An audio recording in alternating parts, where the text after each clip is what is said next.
Saudara-saudara, cinta kasih ini kalau tadi dikatakan oleh moderator bersifat universal, saya sepakat sekali, karena memang cinta kasih ini bahkan bisa menjadi sumber kehidupan. Kita yang berkumpul di sini ini, sekian banyak orang, ada 100 orang lebih, mungkin nanti satu ketika kalau direkam dan rekamannya juga beredar, penontonnya menjadi lebih banyak lagi, kita bisa terlahir sebagai manusia, kita bisa besar sebagai manusia, bahkan bisa sampai hidup pada hari ini, sebetulnya salah satunya adalah modal cinta kasih. Jadi kalau dikatakan Buddhism for everyone, kita semua ini yang hadir hari ini maupun nanti yang nonton rekamannya, Anda Buddhis atau tidak Buddhis, ketika Anda masih hidup sampai hari ini dan masih bisa menonton, berarti Anda adalah orang yang sudah menerima cinta kasih. Sehingga ini tidak menjadi sempit, cinta kasih menjadi milik Buddhis saja, tidak. Tapi memang cinta kasih menjadi milik semua orang, bahkan semua makhluk.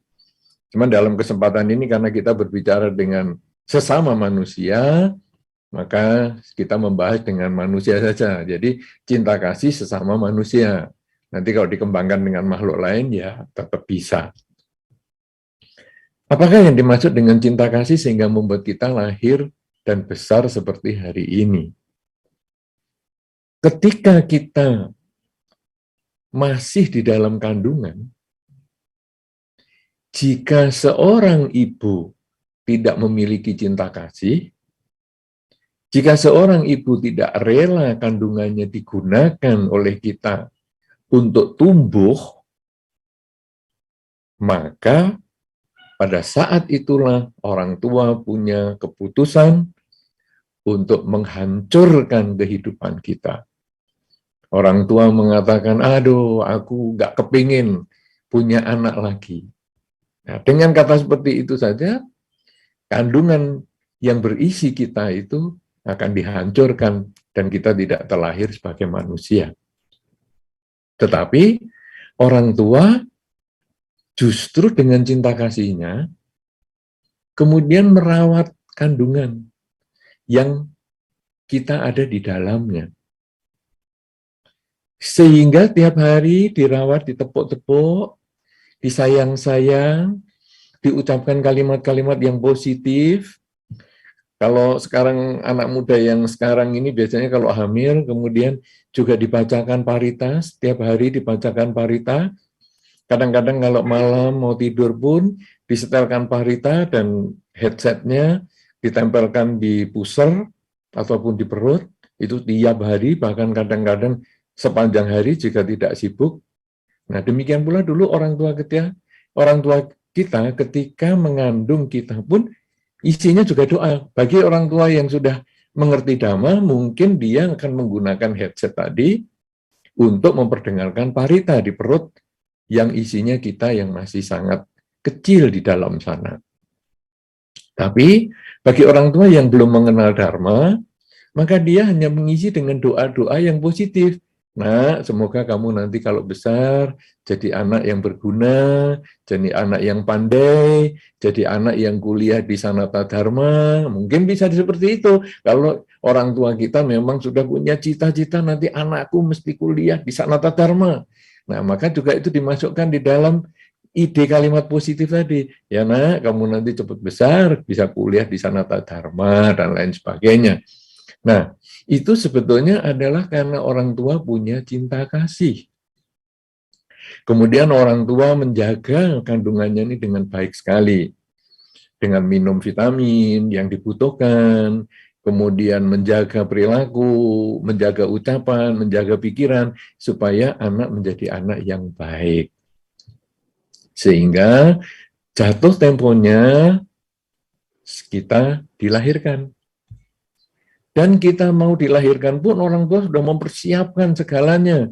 Baik itu pakaiannya untuk bayi yang baru dilahirkan, baik tempat tidurnya, baik kamarnya, dan lain sebagainya, dan lain sebagainya. Dan kemudian lahirlah kita. Ketika kita lahir, kita pun masih membutuhkan cinta kasih itu dari orang tua. Yaitu dengan orang tua memberikan makanan pertama kepada kita, yaitu air susu ibu. Nah, beliau dengan rela memberikan air susunya untuk kehidupan kita sebagai bayi-bayinya. Kemudian jika kita menangis, orang tua menenangkan kita. Kita menangis siang, orang tua menenangkan kita pada saat itu juga.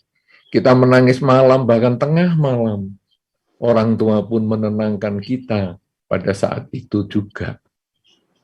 Ketika kita sakit, orang tua segera memberikan pengobatan kepada kita. Itu semua adalah bukti cinta kasih yang sudah diberikan kepada kita oleh orang tua kita.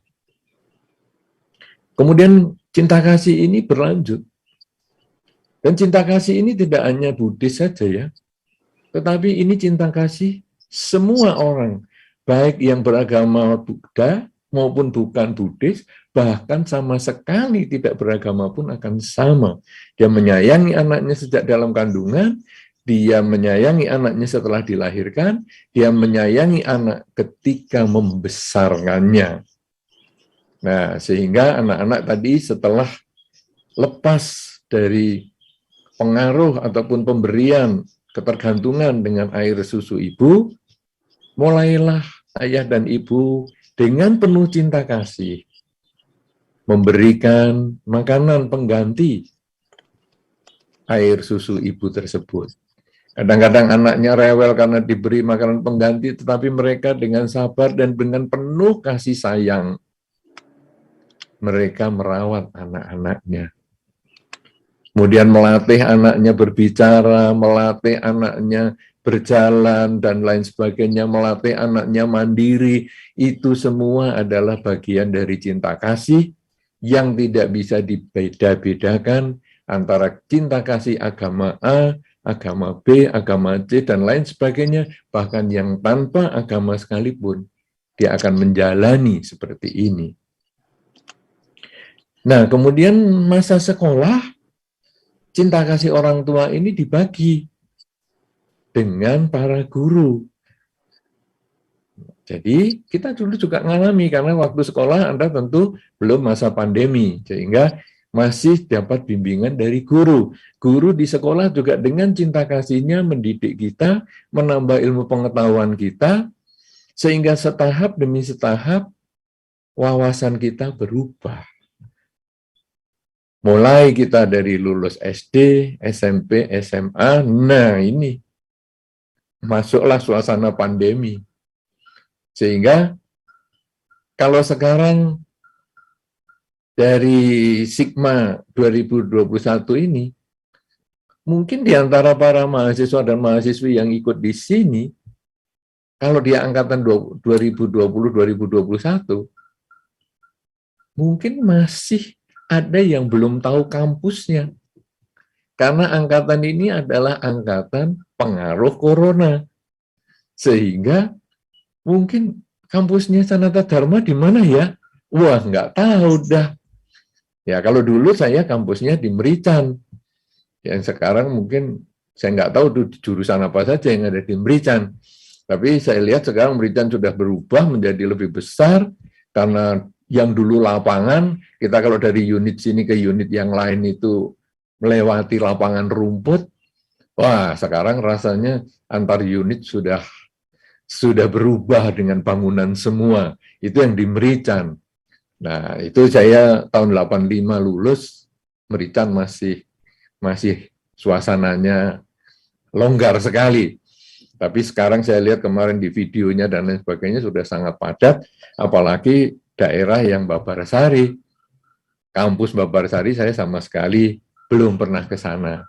Tetapi kalau tadi sehubungan dengan permintaan Pak Vincent, yang menyampaikan bahwa nanti kalau sudah pandemi kita ketemu offline. Saya kira sekarang kita sudah mulai punya gaya hidup baru yang disebut new normal. Itu sebetulnya adalah semua pertemuan-pertemuan ini paling nyaman kalau dilakukan secara online atau dalam jaringan.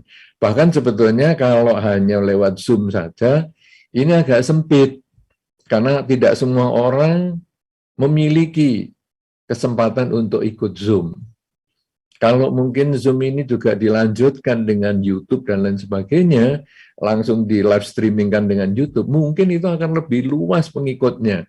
Ya, kalau sekarang dengan Zoom ini paling hanya 100 sekian. Tetapi kalau dengan YouTube dan sebagainya, mungkin lebih banyak berlipat daripada ini. Dan di YouTube itu sekaligus sudah terdokumentasikan.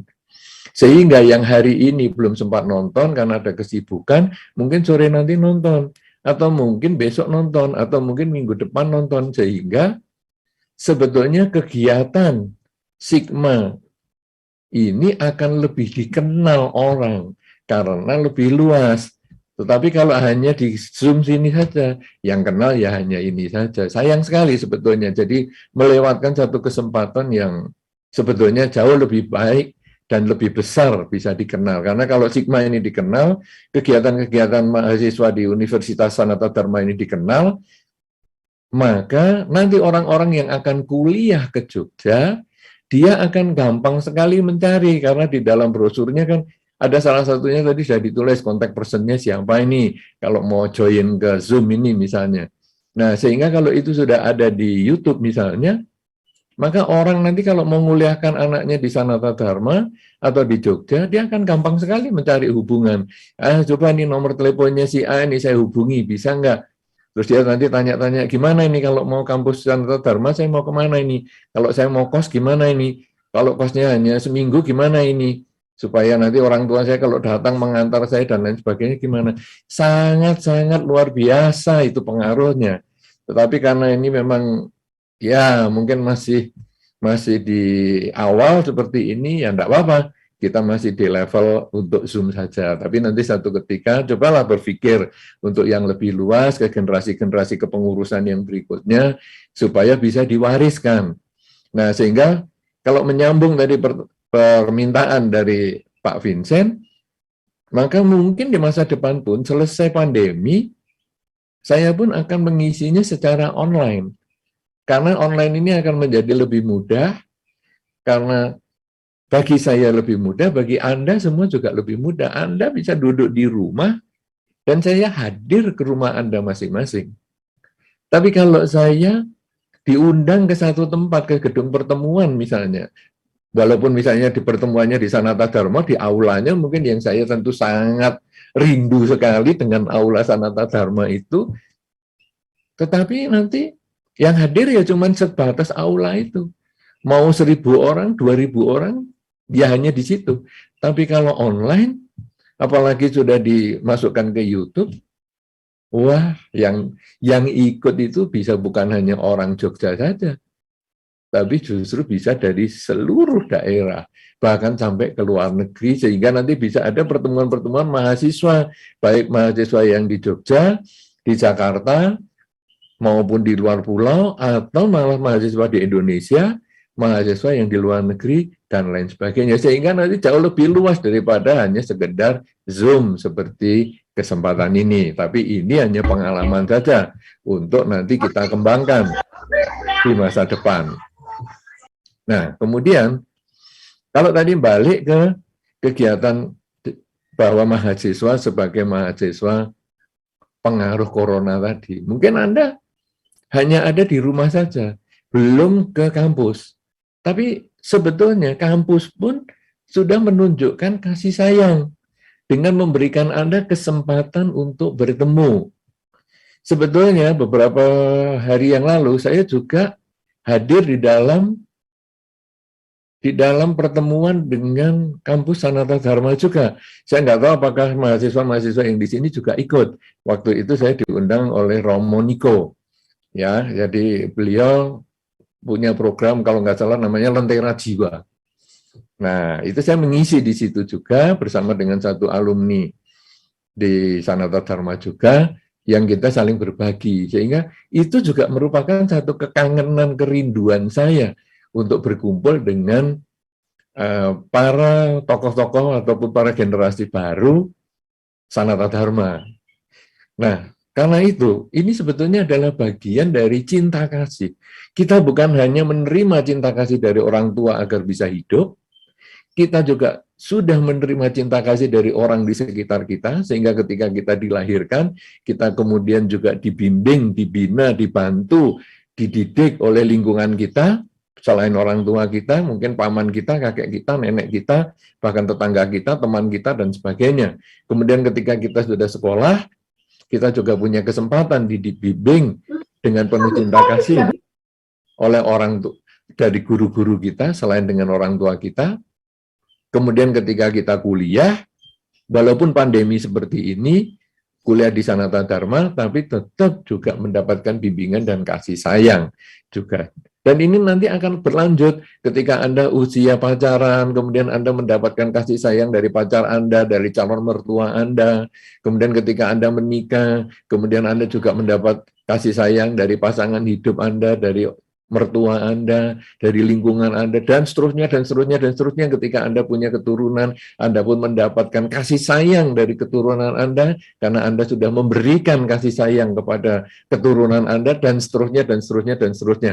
Dan ini berkepanjangan luar biasa. Ini saya hanya menceritakan sebagai bukti bahwa cinta kasih itu universal, tidak tergantung pada agama, tidak tergantung pada orang, tidak tergantung pada suku, bangsa, bahasa, dan lain sebagainya.